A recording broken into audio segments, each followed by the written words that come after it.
eles invadem as coisas e não estão nem aí para quem estava antes, entendeu? As pessoas já estavam antes, já tinham os costumes delas e tudo mais, mas eles respeitam isso e implantam a cultura deles. Muito errado. É a aculturação que chama, É um ponto de vista muito eurocêntrico, né? A Europa, até que hoje nem tanto, né? Hoje a gente fica muito à mercê, e quando eu falo hoje, não é hoje agora, mas desde o início do século XX, a gente ficou muito à mercê da cultura estadunidense, tá? Os Estados Unidos hoje, tecnicamente, faz aquilo que a Europa fez no século XIX, no século XVIII, século XVII, século XVI, que foi colocar a sua cultura em uma nação, em um território. Hoje isso fica por conta dos Estados Unidos, né? A gente consome a cultura norte-americana, desde as roupas que a gente veste, a série que a gente assiste, enfim, a gente é americano. As músicas. Involuntariamente a gente acaba se tornando, né? Não tem como. Mas claro que isso é feito de uma forma diferente hoje do que os europeus fizeram, né? Os europeus chegavam, invadiam um território e colocavam a sua cultura, né, na frente da cultura do outro, e isso foi algo muito prejudicial em alguns territórios. E eu não digo só no Brasil, eu digo também em territórios da América Central, entendeu? Que nós tínhamos as civilizações pré-colombianas, eu digo territórios aqui da América, da Cordilheira dos Andes, Chile, Peru, né? E nós tínhamos os maias, os incas, os astecas. A gente tem poucos resquícios, né, de fato da língua, dos costumes daquela civilização, porque quando os portugueses e os espanhóis principalmente chegaram aqui na América, escravizaram os índios, dizimaram civilizações e não respeitaram a cultura, né, que eles consideravam que era uma cultura desqualificada do ponto de vista deles. Isso mesmo, tio. Que eu acho estranho porque, desculpa o barulho aqui, eu tô no carro, tá? Não. E tipo, eles chegavam nos outros lugares falando que a cultura deles era errada, que eles eram que eles não eram civilizados, que tinha que se civilizar, mas quem chegava lá com preconceito logo já era ele. Pois é. E é interessante que os americanos, né, os indígenas americanos, né, os ameríndios, como assim são chamados, eles tinham uma maior veneração, né? Eles achavam que os espanhóis, que os portugueses eram deuses, quando eles chegavam nas caravelas, olha, são os deuses, e tentavam se aproximar e etc. E depois de um certo tempo, os europeus, observando que eles eram um tanto inocentes, se aproveitaram disso para escravizá-los, né, para poder obter riquezas, o ouro também, que aqui era de muita abundância. E já na África, alguns territórios, né, eles tiveram certas facilidades, mas em outros não. Em outros, os africanos resistiram às incursões, né, dos europeus, e isso foi muito positivo, né, para que a cultura dos africanos permanecesse, continuasse. E mesmo depois de muitos africanos se tornando escravos e vindo para o Brasil e para a América e para outros territórios, ainda assim eles não se renderam à cultura dos europeus e continuaram cultivando a sua cultura, adaptando-a, né, à Igreja Católica, à Igreja Cristã, mas não abandonando as suas raízes. Então, eu acho algo de extremo exemplo os africanos, porque por mais que eles tenham passado por muita dificuldade com esse processo de colonização europeia, mas eles não abandonaram as suas raízes. Já, né, infelizmente aqui no Brasil, na América, as tribos que existem hoje são alvos, inclusive, aí de grileiros de terra, né? Nós temos vários fazendeiros que querem tomar as terras dos poucos índios que ainda restam aqui no Brasil. Então é algo muito, muito triste isso, porque a terra mesmo pertence... Sendo que eles estavam primeiro justamente do que a gente, assim, né? Os caras estavam primeiro. Sendo que o lugar já era deles e tipo... Sim, cara. Não, eles chegam, não, é que eu quero, porque eu sou civilizado, não sei o que, me dá teu ouro. Pois é. Não, mano. Mas se pensar por um lado, se eles não tivessem chegado, o Brasil não teria, entre aspas, tipo, avançado, porque eles exploraram por muito A tempo, gente não sabe como tá o Brasil hoje, né? mas também trouxeram, eu acho que... Porém, eles são pobres, porque eles roubaram o sul. É verdade. E eles ricos. Fica A gente não ia saber mesmo o que ia acontecer, né? Eu preferia que nenhum negro, nenhum indígena tivesse morrido e que o Brasil não tivesse existido. Porque foram muitas mortes em prol de um único significado. Eu não entendi aquilo. Repete? Eu também não. Eu preferia que não tivesse morrido nenhum indígena e nenhum africano nesse processo de formação do Brasil. Sim. E que o Brasil não tivesse existido, porque foram muitas mortes em prol de uma existência de um novo país, de um novo local. De um novo território. De um novo território. Infelizmente, mas seria assim de qualquer jeito. Pensamento europeu. Eu acredito que essa questão da nação existir ou não existir, isso seria inevitável. Seja pelos europeus ou seja pelos próprios indígenas. Eu acho que seguindo esse princípio de não ter que escravizar os índios, que eu acho um absurdo, ainda mais com uma justificativa tão ridícula dessa, que eles davam, uma justificativa de religiosa, né? E depois uma falsa justificativa científica, e também a questão dos indígenas, mas eu acho que o ideal seria deixar com que as civilizações locais buscassem o seu próprio desenvolvimento. Respondendo aí o que Carol Exatamente. disse. O que a gente está estudando aqui na África, professor, os impérios, como eles são, se eles tivessem desenvolvido mais, eles estariam assim... Sim. Sim, mano. Pô, aqui, ó, pensa comigo. Hoje, né? A África, se tu for pensar, aquilo sei lá, é rico de tudo.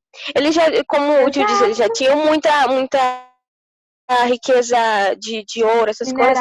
E aí, eles já tinham uma certa organização. Se deixasse eles lá no canto deles, talvez hoje ia ser um canto. E a África, né? Era isso. Só que o que acontece é que não, o Cana também não viaja, né, gente? Europa, não ia vai querer mais, entendeu? Tá voando não, mas aquele pessoal vestindo roupa, com traje de ouro, essas coisas assim. Eu acho que sintetizando essa nossa ideia, é basicamente isso. Eu acho que o desenvolvimento deles já era um desenvolvimento bem forte, bem grande. Como aquilo antes disse, eles não possuíam conflitos religiosos, o conflito que eles tinham eram conflitos mesmo econômicos e políticos. Isso é algo, como eu sempre disse, vocês vão encontrar ao longo da história em qualquer lugar, mas não são conflitos permanentes, são conflitos sazonais, né? São aquilo que acontece uma época sim, outra época não, e que não iria evitar o desenvolvimento deles. E observando esse panorama dos europeus não chegando lá e não atrapalhando a vida dos africanos, eu digo logo assim, os africanos, né, iriam se desenvolver muito. E eu acredito que seria um dos continentes mais ricos, se não o mais rico de todo o planeta, porque a riqueza mineral que eles possuíam era uma riqueza muito grande. Né? Eles não possuíam um pouquinho ouro que nem o Brasil, não, que minerou o ouro aí durante 2 séculos e depois não tinha mais nada, né, na região de Minas Gerais. Não, eles possuíam muito ouro, eles possuíam uma estrutura organizacional muito eficiente, né? Então eles não eram desorganizados, não. Por isso que às vezes eu sempre quando vou falar sobre o continente africano, eu digo para os alunos, gente, não observem a África como um território pobre, como um território, sabe, sofrido. Eu acho isso um absurdo. Aí quando a gente vai falar da África, mas é a África, não sei o quê. Não, mas a África não era assim. E de certa forma, a África não é, entendeu? A África continua sendo um território muito forte, com um potencial muito bom. A questão é que o núcleo do comércio, o núcleo do sistema econômico mundial, infelizmente, não pertence a um território né, americano do sul ou africano, mas sim da região ali europeia e Estados Unidos. Então, é como se o mundo girasse ali em torno deles, entendeu? Mas, ó, eu vou falar mais aqui uns dados do Império de Gana, só para que vocês possam entender a imensidão do Império. Tá? No século VIII, o Império de Gana vai dominar basicamente várias regiões abaixo do deserto do Saara, naquela região que eu falei para vocês, subsaariana. Nós vamos ter uma capital muito forte, né? Kubi Salem. Kubi Salem vai ser uma das capitais fortes, né? Nesse Império africano, ou nesse Império de Gana. E olha só o que eles tinham de maior riqueza: o ouro. Gana vai ser um dos impérios mais ricos na questão da comercialização do ouro. Se vocês procurarem na internet, por curiosidade, o ouro era algo comum deles utilizarem, tá? Outra coisa que eles vão comercializar bastante: tecido e sal, tá? O sal é uma especiaria naquele período. Hoje o sal vale o quê? 50 centavos. Mas o sal naquela época era algo muito difícil e eles vão ser, né, o comerciante de sal e também de tecido. A organização deles é muito eficiente. Ele tem cobrança de impostos, tá? Eles têm domínio de rotas comerciais, tá? Eles vão ter o seu apogeu em meados do século XI da Idade Média. É quando o Império de Gana vai basicamente dominar todas aquelas tribos e aquelas civilizações que habitavam a região abaixo do território, abaixo do deserto do Saara. O que vai ser o motivo? Qual vai ser o motivo do declínio do Império de Gana, já que eles eram tão fortes? Vai ser justamente o domínio islâmico, tá? Novamente a gente traz a religião muçulmana aí no contexto da África. Então, naquele processo, né, de fortalecimento da religião muçulmana, e já um pouquinho ali no século XI, século XII, enquanto as cruzadas estão sendo travadas em Jerusalém, vários outros territórios da Península Arábica se tornaram islâmicos, né, muçulmanos, e eles estão expandindo seu território para o continente africano. E nessa expansão, eles acabaram, né, entrando em conflito com o Império de Gana. Então, o Império de Gana vai acabar entrando em declínio com os constantes conflitos que terá com os muçulmanos. Mas mesmo com o Império de Gana chegando ao fim, devido a algumas das suas cidades se converterem ao islamismo, a sua riqueza permanecerá. Riqueza essa que será encontrada, né, que será chocada com a colonização europeia já no século XVI, ok? Então nós temos aqui, ó, eu destaquei em 1076, nós temos os almorávidas, tá? Quem são esses almorávidas? Eram muçulmanos, né? É um povo muçulmano que irá dominar algumas cidades que pertencem ao Império de Gana, e isso, consequentemente, irá enfraquecer o Império de Gana. Em 1076, os almorávidas, tá? Eram árabes, né, que haviam migrado para aquela região da África, e eles cultivam o islamismo, ok? Beleza? Certo? Então, mais outra civilização aí muito forte, que é o Império de Gana. Vamos para o Império de Mali agora. Lembrando, tá, gente? Todas essas civilizações, elas estão prosperando em regiões diferentes da África, mas ao longo do mesmo período, século V até o século XV. Umas acima do deserto do Saara, outras na região banhada pelo Oceano Atlântico, outras logo aqui abaixo do deserto do Saara, outras lá na região do sul da África. Então, todas estão tendo esses seus desenvolvimentos, passando por esses episódios ao longo do mesmo período. Então, tudo está acontecendo simultaneamente, ok? Então, nós temos Mali, tá? fica também na África Ocidental, banhada pelo Oceano Atlântico, um pouco mais abaixo, próximo ali do Império de Mali. Nós temos a cidade de Djé, tá? É a cidade importante do Reino de Mali, tá? E nós temos o fundador, Sonic, tá? O Sonic, ele vai ser na verdade, o Sonic é o povo fundador, né, do Império de Mali. Esses Sonics, né? Eles irão ser descendentes, eles são descendentes da galerinha lá de Gana. Então, é como se Mali fosse o império que vai surgir a partir da fragmentação do Império de Gana. Então, nós temos algumas civilizações que pertenciam ao Império de Gana e essas civilizações depois irão se aproximar, fundando assim outro império, que é o Império de Mali. Ok? Por isso que as suas características são muito parecidas. Ok? Uma coisa que eles cultivam, ouro, tá?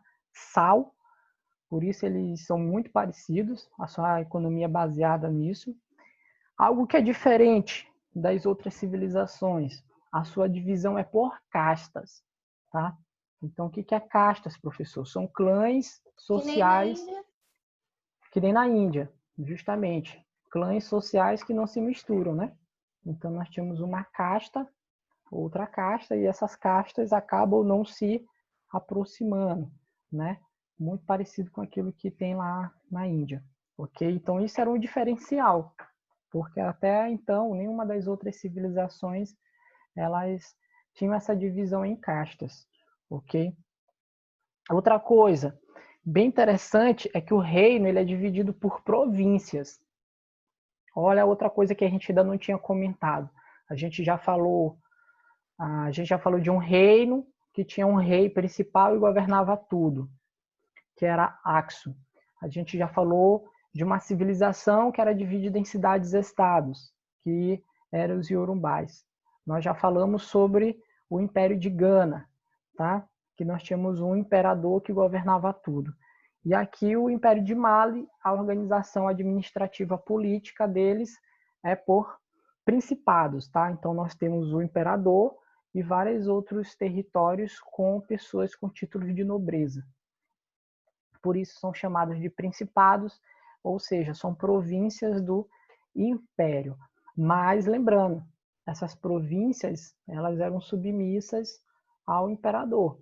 Então, por mais que o imperador tivesse dado um título de nobreza para algum príncipe, né, que ficaria por conta daquela província, esse príncipe ele teria que prestar contas com o imperador, tá? Com o rei geral. Beleza? E algo que é muito legal, a gente estava falando sobre essa questão de organização e desenvolvimento do continente africano, olha só o quanto que eles eram organizados. Eles possuíam um conjunto de leis e uma assembleia, que era chamada Jibara, tá? Jibara. Então, os caras, lá na Idade Média, eles já possuíam até uma assembleia para discutir a política local. Para elaborar as leis, né, nós tínhamos uma representatividade ali, né, do bem comum. Então, a gente sempre acha que o berço de tudo foi a Europa. De certa forma, lá é onde nós temos, né, na Grécia, as primeiras evidências de assembleia e etc. tudo mais. Mas isso não significa que eles foram os únicos. Então, aqui no continente africano, na Idade Média, nós já temos o quê? Uma assembleia, né, no Império de Mali, nós já temos um conjunto de leis também, e isso é chamado de Jibara, tá? Ok? Beleza? O seu apogeu foi quando um rei chamado Mansa Musa, o cara no século XIII, século XIV, ele vai se converter ao islamismo, fortalecendo o reino de Mali, o Império de Mali, tá? Então, o islamismo aí, ele já causa algo inverso do que causou em Gana, séculos antes. Em Gana, o islamismo acabou fragmentando o império. Aqui em Mali, o islamismo vai servir como um fator de centralização governamental, ok? Então, quando chegar ali no século XIV, o islamismo já vai ter dominado boa parte da região africana, e aí o islamismo vai servir de vetor, de fator religioso para centralizar o poder na mão de Messer Musa, né? Messer Musa. Esse nome é engraçado, Messer Musa. Que era o rei. Que? O rei Messer Musa. Pensei que tinha travado aqui, meu Deus. O nome do cara ele é engraçadinho. É Messer Musa. Vou chamar meu Shane agora de Eu vou chamar meu Shane de Massa Musa.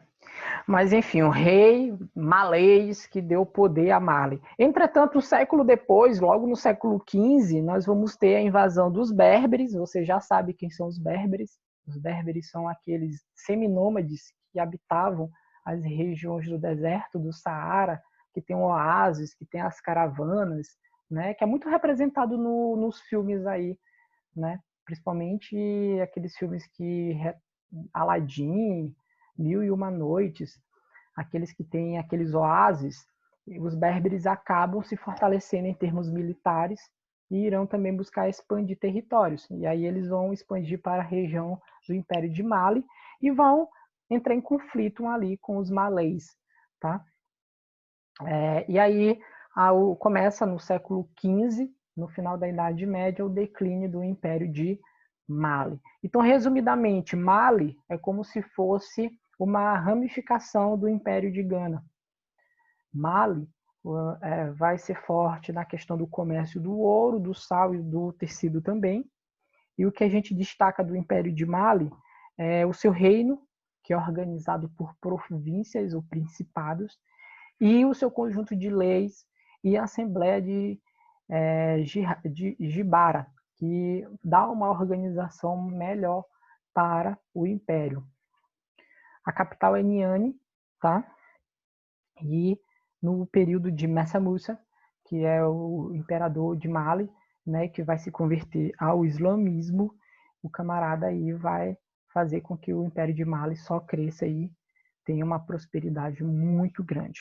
Entretanto, os berberes, que são esses seminômades, que também são muito fortes, irão depois, consequentemente, invadir o Império de Mali no século XV, levando o Império de Mali a chegar à sua fragmentação, tá? E aí vai surgir outro império por lá, chamado Songhai, tá? Mas isso já deixa para outra história, porque já é um império que tem uma mescla de berberes, com malês, com princípios do islamismo, e enfim, a gente já perde um pouco da identidade, da raiz cultural africana. Ok, beleza? De boa.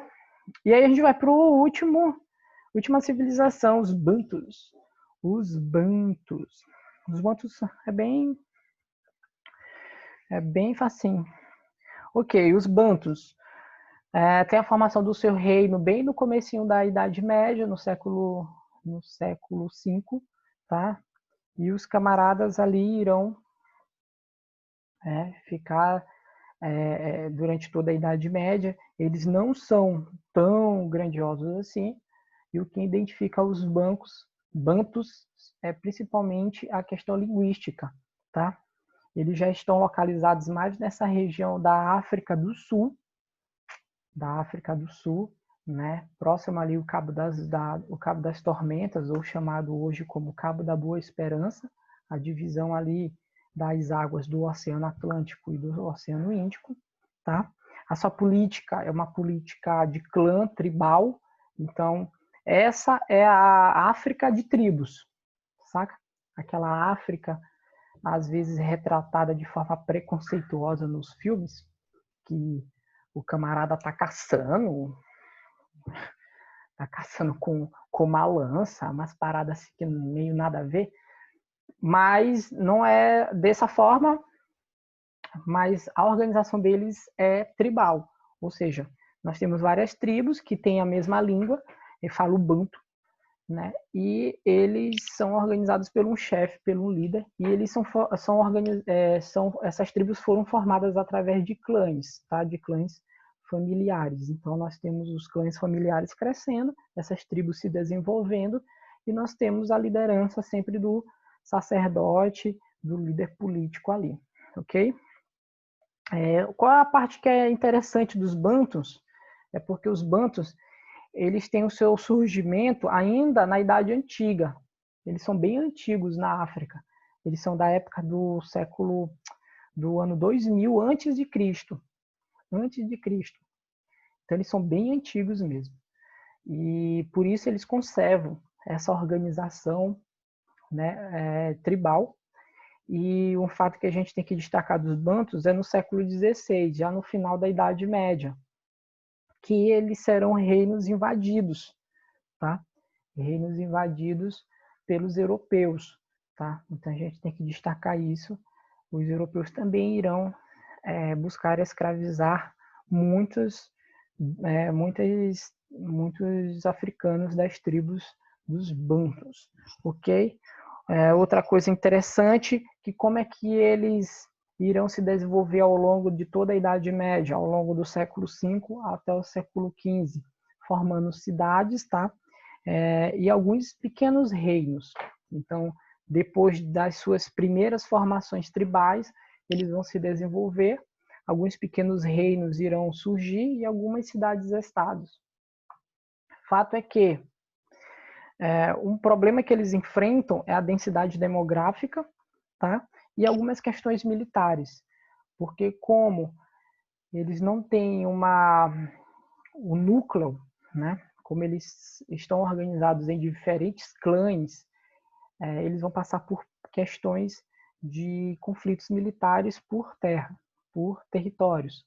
Como eu falei, algo normal, né? Principalmente naquele período em que, por mais que nós tenhamos a mesma língua, alguns princípios parecidos, como nós não temos a mesma unidade política, a gente, né, luta por territórios, né? A gente briga por territórios. Algo muito parecido com Atenas e Esparta na Guerra do Peloponeso. Bora saber quem é que manda aqui.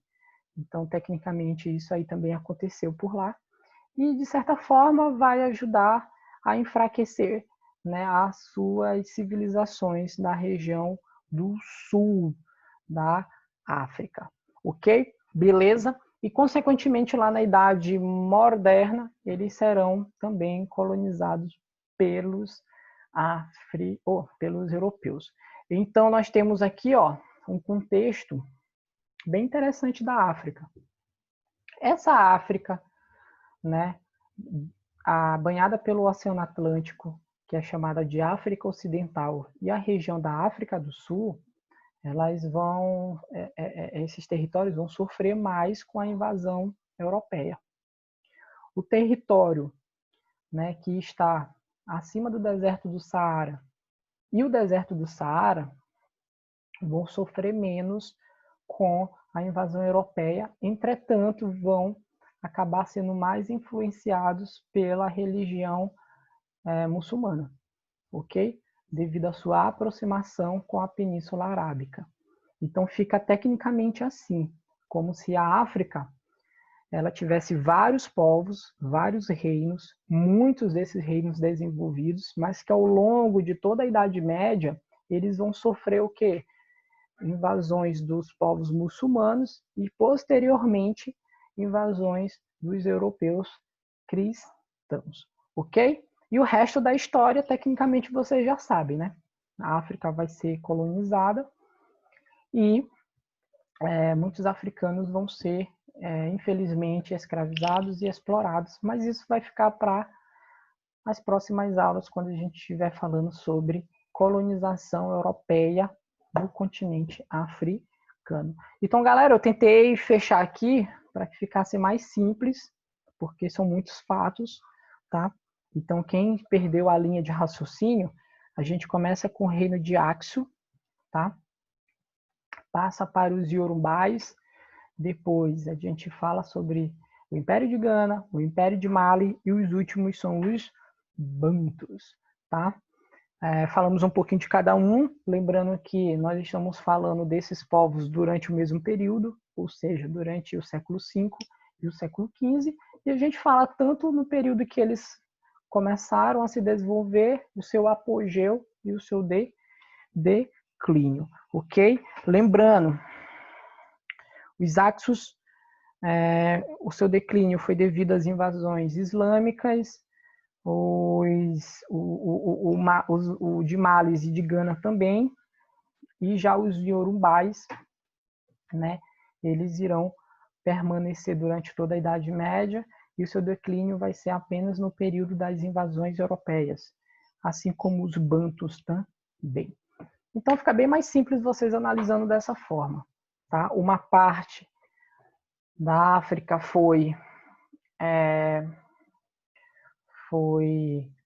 invadida, não queria usar a palavra invadida, mas foi influenciada, é melhor, foi influenciada pelos muçulmanos, enquanto outra parte da África, essa sim, foi colonizada e tecnicamente, né, invadida pelos europeus cristãos. Ok? Alguma dúvida? Sei que não ia dar tempo de terminar, ó, mas acabou. Dúvidas? Não, professor, não é uma dúvida não. Dúvidas? Ok. Então é isso, galera. Terminamos o conteúdo da Idade Média. Olha só, caramba, durou bastante, né? Acho que foi quantos meses? 1 mês e meio, né? 1 mês e meio, acho, não, 2 meses. Quarentena todinha. Foi mesmo. 2 meses. Eu falei para vocês que é o assunto que a gente mais trabalha no primeiro ano, a Idade Média, que a gente tem que falar sobre um período muito importante em vários lugares do planet, tá? Então, terminamos a Idade Média e agora bora fazer um apanhado do que a gente vai trabalhar. Não vou começar a aula, só vou dizer o que a gente vai trabalhar nas próximas aulas. Então, nas próximas aulas, a gente começa a falar sobre Idade Moderna, né? Então é bem simples de entender o primeiro ano, tá? O primeiro ano, em história, o conteúdo, ele é bem simples de você dividir a sua linha de raciocínio. A gente começou com pré-história, paleolítico, neolítico, idade dos metais. Passamos para a idade antiga, primeiro do Oriente, falando sobre Crescente Fértil, Mesopotâmia. Depois, Idade Antiga no Ocidente, Grécia e Roma. Acabou isso aí, Idade Média, Ocidente e Oriente. E agora, acabou? A gente vai para a Idade Moderna. Então, até no final do ano, a partir de agora, a gente fala sobre a Idade Moderna e, para a alegria de vocês, soltem os fogos. Para a alegria de vocês, a gente agora inclui, né, a disciplina de História do Brasil com tudo, né? Porque a gente tinha visto lá a História do Brasil, né? A gente tinha olhado a História do Brasil, os primeiros passos, né? Os primeiros pontos, capitanias e tal, não sei o quê. A gente ainda não tinha se debruçado. Agora vai soltar, viu? A gente ainda não tinha se debruçado na história do Brasil assim com gosto. Agora a gente vai dividir a história nesses 2 eixos, tá? A gente vai dividir no eixo de história geral, continua falando de história geral, que eu digo para vocês que se torna mais fácil, para a alegria de vocês. Mas em contrapartida nós vamos ter a história do Brasil, que não é que seja difícil. Gente podia professor, a gente podia fazer, tipo assim, no dia assim, né? Marcava um dia assim, aleatório, a gente podia fazer, tipo, as comidas típicas daquela época, cara. Ia ser tão legal. Pode ser. Para de pensar em comida. O que a gente vai aprender com comida?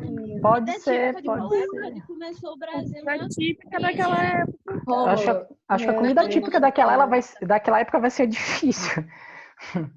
Mas a gente pode fazer uma feira. A gente pode fazer uma feira cultural, não tem problema. Agora nem sei, né? Porque A gente com essa pandemia aí, a gente fica, oh meu Deus do céu. As nossas não ideias. Pode misturar muita coisa.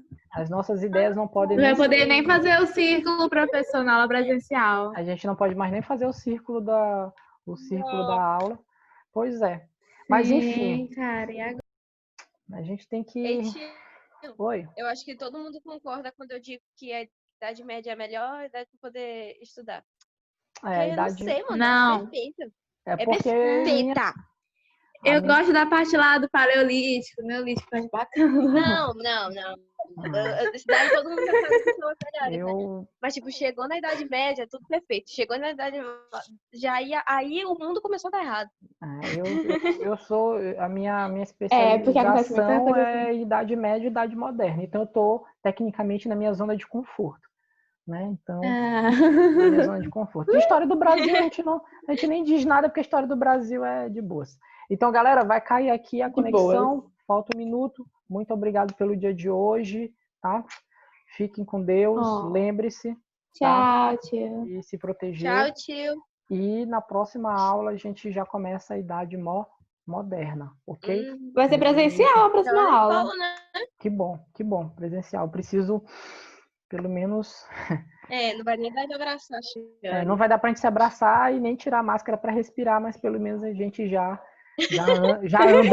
anda um pouco. Já vai estar ali, né? Que eu tô parecendo o Thor nos Vingadores lá, entendeu? Só bucho. Cadê a Luan? Obrigada, Luan, pela ajuda. Cadê tu? Já foi embora? Eu não sei, mas a Luan valeu. Dormiu. Eu tenho que dar essa aula em outras turmas, eu vou te levar para te me ajudar, viu? Tu vai ser meu professor de religião. Não sei se as outras turmas vão aceitar.